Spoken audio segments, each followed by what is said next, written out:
우리 옆 사람 보고요, 활짝 눈미소로 활짝 웃으면서 대화로 칭찬합니다. 인사합니다. 사랑하는 성도님, 갑자기 추워졌습니다. 코로나 조심, 감기 조심하세요. 끝까지 잘 이겨내세요. 오늘도 화이팅! 다시 한번 오늘도 화이팅! 오늘도 화이팅 하시기 바랍니다. 오늘 설교 제목은 따라합니다. 행복이 아니라 거룩.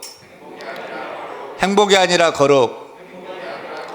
사람들은 모두가 행복해지기를 원합니다. 교회 다니는 사람도 인생의 목표를 행복이라고 합니다. 행복해지기 위해서 교회 다니고 행복해지기 위해서 예수 믿는다는 것입니다. 맞습니까? 그래서 예수 잘 믿으면 잘 될 줄 알아요. 문제가 없고 형통하고 행복할 줄 압니다. 그런데 어때요? 신앙인도 세상 사람들과 똑같이 문제를 당합니다. 갈등이 있고 갈등이 지속되고 병들고 고난을 당합니다. 그럴 때 우리는 당황합니다. 내 신앙이 잘못된 것 아닐까? 예수 믿어도 소용없는 것인가? 아무 소용없나? 예수 믿는데 왜 내 삶이 불행하지? 잘못된 걸까? 라브리 신앙공동체를 세운 프란시스 셰퍼 목사님이 미국 신학생들을 대상으로 강연하면서 이렇게 도전했어요. 여러분은 세상을 살아가는 목적이 무엇입니까? 혹시 여러분도 행복을 위해서 살아가십니까? 만일 그렇다면 여러분이 불신자와 다른 점이 무엇입니까? 여러분의 삶의 목표가 행복이라면 불신자와 똑같습니다. 크리스찬의 삶의 목표는 행복 그 이상이 되어야 합니다. 우리는 행복이 아닌 거룩을 위해서 살아야 합니다. 이제부터 거룩함을 삶의 목표로 삼고 살아가십시오. 도전했어요. 사랑하는 여러분, 행복해지기를 원합니까? 그보다 거룩을 먼저 추구해 보세요. 거룩을 목표로 삼고 살아가 보세요. 행복을 목표로 해서는 절대로 행복해질 수 없습니다. 죄악된 세상, 거짓된 세상에서 참 행복을 찾을 수가 없습니다. 그런데 거룩을 위해서 살아가 보세요. 그러면 행복이 뒤따라오게 될 것입니다. 따라합니다. 인생의 목표는 행복이 아니라 거룩이다. 왜 우리가 인생의 목표, 신앙의 목표가 행복이 아니라 거룩이어야 합니까? 데살로니가전서 4장 3절 말씀 같이 봅니다. 같이 읽습니다. 하나님의 뜻은 이것이니 너희의 우리를 향한 하나님의 뜻은 뭐예요? 행복이래요? 아니요. 거룩합니다는 거죠. 오늘 본문인 레위기 19장 1절과 2절 말씀은 모세오경, 즉 창세기, 출애굽기, 레위기, 민수기, 신명기 모세오경의 중심 주제 요절 말씀이에요. 모세오경을 한 문장으로 하면 바로 19장 2절 말씀입니다. 너희는 거룩하라. 이는 나 여호와 너희 하나님이 거룩함이니라. 그런 말씀입니다. 사도 베드로도 베드로전서 1장 16절에서 기록하였을 때 내가 거룩하니 너희도 거룩할지어다 하셨느니라며 레위기 19장 2절 말씀을 인용하면서 거룩할 것을 명령합니다. 여러분, 우리 인생을 향한 하나님의 뜻은 무엇입니까? 행복입니까? 따라합니다. 다시 한번 따라해요. 우리 인생을 향한 하나님의 뜻은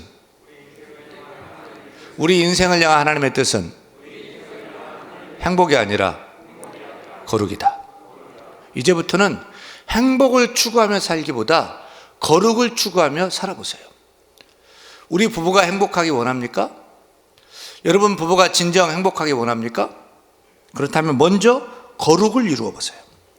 남편이 아내는 남편에게 서로 지킬 것을 지키고 말이나 행동에 있어서 넘지 않아야 할 선을 지키고 거룩을 지켜내시기 바랍니다. 그러면 부부가 서로 신뢰하게 되고 서로 의지하게 되고 서로를 더욱 사랑하게 되고 서로 행복한 부부로 서가게 될 줄로 믿습니다. 결혼의 목표는 행복이 아니라 거룩입니다. 사랑해서 결혼했는데 왜 행복하지 못하죠? 왜 불행하죠? 왜 사내 못 사내 하죠? 다른 것이 아니에요. 부부 사이에 거룩이 금간 거예요. 거룩이 깨진 거예요. 거룩이 무너진 거예요. 부부가 서로 지킬 것을 지키지 못하고 멀리할 것을 멀리하지 못하고 끊을 것을 끊지 못하고 버릴 것을 버리지 못했기 때문입니다. 그 결과 거룩이 아니라 상처난 감정과 죄로 얼룩져서 불행해지는 것입니다. 하지만 부부가 거룩을 추구해 보세요. 그러면 그 사이에서 행복이 싹트기 시작하는 것입니다. 사랑하는 여러분, 우리를 향한 하나님의 뜻은 행복이 아니라 거룩입니다. 우리 가정도, 우리의 자녀도, 우리의 교회도 거룩을 추구하며 나가야 할 것입니다. 만일 이 땅에 사는 우리를 향한 하나님의 뜻이 행복이라면 우리는 아무런 문제가 없어야 돼요. 아프지도 않고 늙지도 않고 형통하고 필요한 것은 다 충분하게 공급되어야 할 것입니다.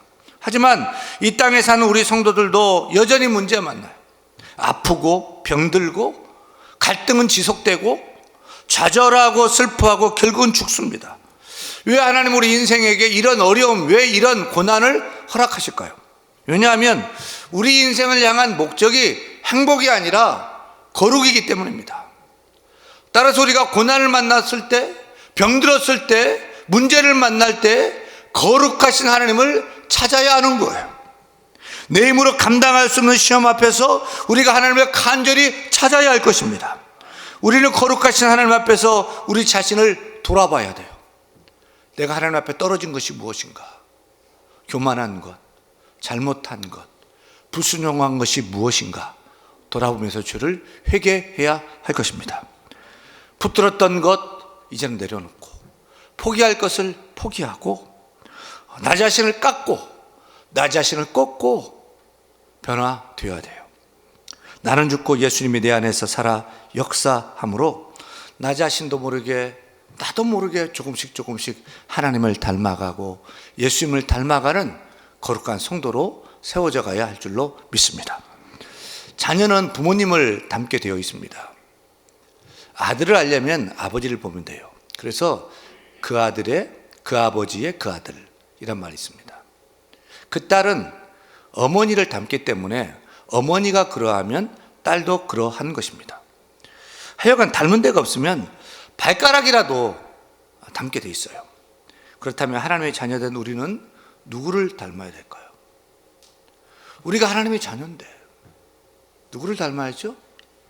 바로 거룩하신 아버지 하나님 아버지를 닮아가야 할 것입니다. 그래 내가 거룩하니 너희도 거룩할지어다고 말씀하시는 것이죠. 아멘입니까? 사랑하는 여러분, 거룩하십시다. 거룩하십시다. 하나님이 거룩하시니, 아버지가 거룩하시니 자녀된 우리가 거룩해져야 할 것입니다. 날마다 거룩해져 가야 할 것입니다. 기억하세요. 우리 인생과 신앙의 목표는 행복이 아니라 거룩입니다. 따라서 우리는 거룩하기 위해서는 거룩이 무엇인지를 잘 알아야 됩니다. 거룩은 무엇입니까? 무엇이 거룩입니까? 일반적으로 거룩은 보통 사람들과 달리 높고 높은 도덕적 경지에 올라서 일반 사람이 범접할 수 없는 차원이 다른 그런 성스러운 경지의 상태를 거룩이라고 생각을 합니다. 세계 4대 성인 누구죠? 공자, 석가모니, 예수, 소크라테스. 이런 분들은 우리 평범한 사람들이 도저히 따라갈 수 없는 성스러운 경지의 그런 삶을 산 분들이거든요. 그러나 성경에서 말하는 거룩은 이런 높은 도덕적 삶을 의미하지 않습니다. 성경 원어로 거룩은 카도시인데 그 뜻은 따라합니다. 구별되다. 그러니까 성경에서 거룩의 의미는 성스럽다는 의미보다는 구별되다 이런 의미에 더 방점을 두고 있는 거예요. 성경에서 거룩이라는 말이 제일 처음 나오는 것이 어디죠? 어디에서 성경에 거룩이 제일 처음 나올까요? 창세기 2장 3절에 보면 이렇게 나옵니다. 하나님이 그 일곱째 날을 복되게 하사 거룩하게 하셨으니 하면서 거룩이라는 단어가 등장을 하는 거예요. 아시다시피 하나님은 7일 중에 마지막 일곱째 날을 따로 구별하여 거룩하게 하셨어요. 7일 동안 6일 동안 열심히 창조하시고 일하셨다가 7일째는 쉬시며 안식하셨다는 것입니다. 그러니까 이 일곱째 날은 원래부터 특별했던 날이 아니에요. 일곱째 7일 안식일이 되니까 비 오다가 그치고 막 춥다가 막 해가 곱절이나 따뜻해지고 밝게 비치고 다른 날보다 낮이 막 길어지고 밥 먹어도 배 안 고프고 이런 날이 아니에요. 다른 날과 다를 게 없어요. 그런데 일곱째 날은 다른 날과 구별되는 것이 두 가지가 있어요. 첫째는 하나님께서 이 날을 꼭 집어서 선택해서 다른 6일과는 다르게 구별하셨다는 거예요. 그렇다고 이 날이 뭐 특별해서 구별한 게 아니에요. 똑같은 날이에요. 하나님께서 일곱째 날을 그런데 특별히 선택해서 다른 날과 구별하는 거예요. 둘째는 하나님께서 이 날을 특별하게 대하신 것입니다. 하나님은 일곱째 날에는 다른 날과는 달리 6일 동안 열심히 창조하고 일했는데 그 7일째는, 정하신 7일째는 일하지 않고 안식하셨으니 너희도 6일간은 열심히 일하고 7일째는 쉬고 안식하고 예배하라 하신 것입니다. 이런 사실은 출애굽기 3장 5절에서도 찾아볼 수 있어요. 하나님께서 호렙산에서 양치던 모세를 부르실 때 하신 말씀인데요, 같이 한번 읽습니다. 하나님이 이르시되 이리로 가까이 오지 말라. 내가 선 곳은 거룩한 땅이니 내 발에서 신을 벗으라. 말씀 그대로 하나님께서는 모세가 선 그 땅이 거룩한 땅이라는 거죠. 원래 그것이 거룩한 땅이었습니까? 그렇지 않아요. 뭐 그것이 특별하게 깨끗하고 보석이 반짝반짝거리고 막 금이 나오는 그런 땅 아니에요. 그냥 모세가 항상 걸어다니고 양치던 땅, 호렙산의 구석에, 골짜기의 구석에 있던 그런 땅이었던 거죠. 그런데 왜 그 땅이 거룩한 땅이 되었습니까? 첫째는 하나님이 그 땅을 선택해서 다른 땅과 구별되게 한 거예요. 왜 선택했는지 몰라요. 그런데 하나님이 그 땅을 선택해서 다른 땅과 달리 구별하셨기 때문에 그 땅이 거룩한 땅이 된 것입니다. 둘째는 그 땅이 거룩한 것은 하나님께서 그 땅을 특별하게 대하신 것입니다. 바로 그 땅에서 모세를 하나님이 부르셨어요. 그 땅에서 모세를 하나님이 만나셨어요. 그 땅에서 모세를 통해서 하나님의 이스라엘의 구원의 역사를 시작하신 것입니다.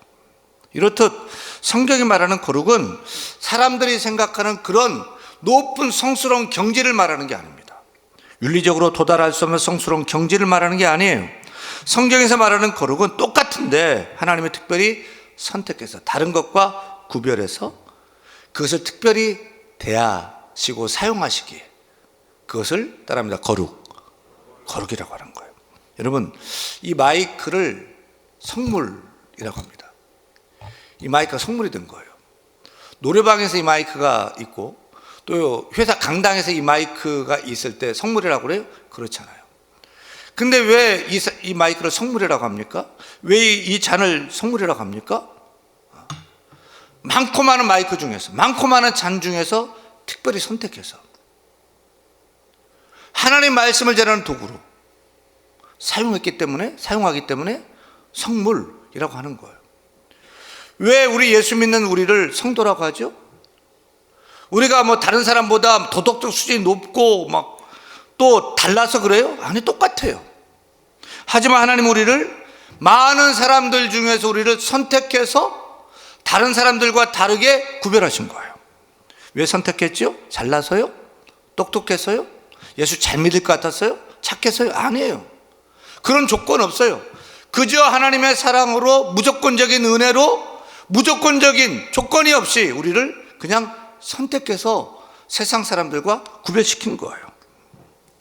그리고 우리를 많고 많은 사람들 중에서 성도라 부르시고 예수 믿게 하시고 죄사함 받게 하시고 하나님의 자녀 되게 하시고 천국 백성으로 살아가게 하신 줄로 믿습니다. 이렇게 거룩하게 구별된 성도는 어떻게 살아야 될까요? 그냥 살던 대로 똑같이 죄와 더불어 죄를 지으며 살아야 될까요? 아니죠. 우리가 이제는 삶에서도, 생활도 세상과 구별되어야 되는 것입니다. 세상 사람들과 달라야 되는 거예요. 오늘 본문이 속한 네 귀의 주제는 거룩입니다. 성결입니다. 거룩하신 하나님께서 많고 많은 민족들 중에서 이스라엘 백성을 특별히 선택해서 다른 민족들과 구별해서 너희는 하나님의 속민이다, 이스라엘이다, 거룩한 백성이다, 이렇게 부르시면서 내귀에서 어떻게 한 개인이 거룩을 이루고 어떻게 한 공동체가 거룩을 이룰 수 있는지를 제시하는 것입니다. 그래서 먹는 음식까지도 구별되어야 된다. 이것은 먹어도 되는데 이것은 먹으면 안 돼. 음식 정결법을 주셨어요. 옷도 자유롭게 그냥 입는 것이 아니야. 남자가 여자 옷 입고 여자가 남자 옷 입고 그러면 안 돼. 성생활도 가정생활도 이방 사람들처럼 난잡하게 하면 안 돼. 성의 거룩을 강조한 거예요. 특히 남자와 남자가, 여자와 여자가 동성애 하는 것을 가증하게 여기시며 폐역하고 미워하시면서 금지를 하신 거예요. 요즘 타투 같은 문신 많이 하죠, 젊은이들. 세상 사람도 그렇게 하는데 너희는 문신하면 안 돼. 이렇게 이것저것 조목조목 613개나 되는 구체적인 조항을 준 거예요. 그래서 먹는 것만 봐도, 옷 입는 것만 봐도, 말하는 것, 가정생활하는 것, 사회생활하는 것 봐도 아, 저 사람은 하나님 백성이야. 저 사람은 이스라엘 사람이야. 저 사람은 유대인이야. 라고 딱 구별되게 하는 거예요. 선명하게 구별되게 하는 거예요. 따라서 성도된 우리가 세상 사람들과 똑같이 되어서는 안 되는 거죠. 우리가 직장 생활하고 학교 생활하고 병원 생활하고 또 회사 생활하고 사람들과 더불어 갈 때 많은 사람들 속에 있는데 저 사람은 예수 믿는 사람이야. 저 사람은 교회 다니는 사람이야. 그래서 진실한가 봐.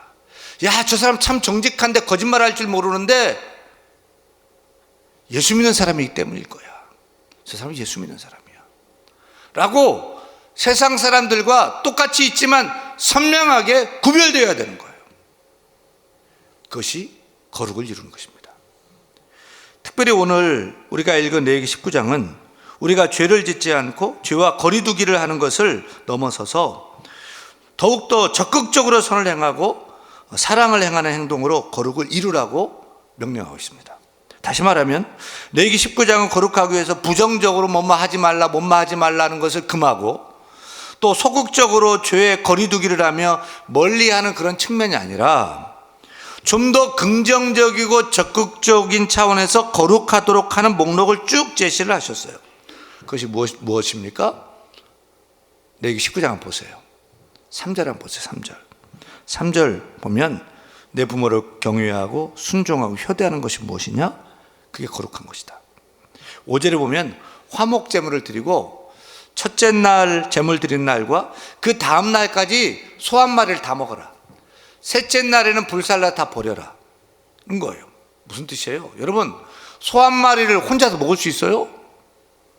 못 먹죠. 가족 식구 다 동원해도 소 한 마리 못 먹죠. 따라서 이틀 만에 소 한 마리를 다 먹으라는 것은 무엇입니까? 너 혼자 먹지 말고 동네 사람들 이웃들을 초청해가지고 같이 나눠 먹어라.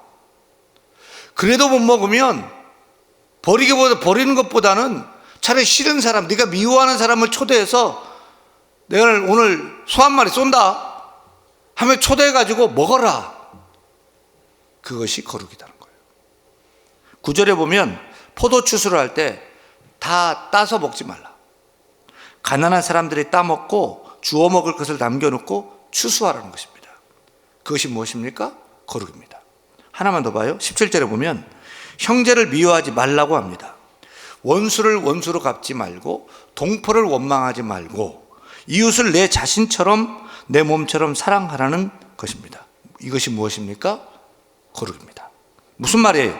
거룩은 무엇이죠? 죄를 멀리하는 것입니까? 죄의 거리두기를 하는 것입니까? 그렇게 구별될 필요가 있습니다. 그런데 이것은 소극적이고 부정적인 차원에서의 거룩을 유지하는 방법이에요. 그런데 적극적인 차원에서 거룩은 무엇입니까? 사랑하는 거예요. 부모님을 효도하고 경외하고 부모님을 섬기는 거예요. 하나님을 사랑하듯 부모님을 사랑하는 것, 그것이 거룩이라는 거예요. 세상 사람들 부모님 잘 안 모시는데 예수 믿는 사람들은 부모님을 잘 모셔. 예수 믿는 사람은 달라. 그것이 거룩이라는 거죠. 가난한 사람을 기억하고 미워하지 않고 멸시하지 않고 사랑하는 것, 그것이 거룩입니다. 형제를 미워하지 않고 심지어 원수까지도 사랑하는 것, 그것이 거룩인 거예요. 결론적으로 거룩은 무엇입니까? 거룩이 무엇입니까? 따라합니다. 거룩은 사랑이다. 거룩은 사랑인 거예요. 내가 좋아하는 사람만 사랑하고 내가 도움되지 않고 내 딴지 걸고 넘어뜨리려고 하는 사람, 그 사람까지도 내가 품어주고 이해해주고 용서하고 살아가는 거예요. 그것이 거룩인 거예요. 사랑하는 여러분, 거룩하기를 원합니까? 하나님 닮아가기를 원합니까? 예수님 닮아가기를 원합니까? 거룩해지시기 바랍니다. 근데 거룩은 사랑이에요. 사랑을 힘써 행해야 할 것입니다. 사랑하는 여러분, 우리는 누구입니까? 우리는 누구입니까? 우리는 예수 믿는 크리스천입니다. 주님의 길을 따르는 크리스천입니다. 우리는 하나님의 자녀인 것입니다. 그렇다면 내 욕심, 내 유익, 내 이익만을 추구하는 그 행복을 쫓는 것이 아니라 예수 믿는 크리스천답게 세상 사람들과의 방식이 다르게 구별되게 사랑하며 살아보시지 않겠습니까? 왜냐하면 우리 인생의 목표, 신앙의 목표는 행복이 아니라 거룩이기 때문입니다. 부모를 공경하고 이웃을 사랑하고 없는 자를 품고 원수까지도 사랑하며 세상 사람들과 선명하게 구별되는 삶을 살 때 손해볼까요? 손해볼 수도 있죠. 하지만 내 속에서 주께 주신 행복이 솟구쳐 올라올 것입니다. 왜 그럴까요? 거룩하면 행복해지기 때문입니다. 우리 인생의 목표, 신앙의 목표는 행복이 아니라 거룩입니다.